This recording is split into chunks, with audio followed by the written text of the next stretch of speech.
खबर शामिल करते हैं कोयटा से। पाकिस्तान जिंदाबाद मूवमेंट के मरकज़ी चेयरमैन चौधरी मोहम्मद असरार साहब, मरकज़ी सदर सैयद जाकर शाह साहब अफरीदी, सूबाई जनरल सेक्रेटरी यार मुल्ला खेल, सूबाई चीफ कोआर्डिनेटर अब्दुल मतीन साहब, सूबाई youth wing chairman Sanaullah Achakzai साहब ने सेनेटर अनवारुल हक काकड़ साहब को निगरान वज़ीर-ए-आज़म पाकिस्तान बनने पर दिल की अथाह गहराइयों से मुबारकबाद पेश करते हैं।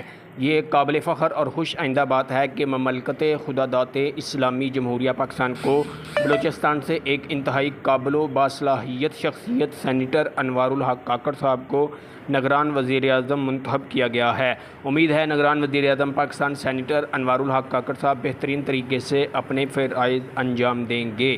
कैमरा मैन के साथ न्यूज़ 4 के ब्यूरो चीफ हाजी तूरहा मरी, कोयटा, बलूचिस्तान।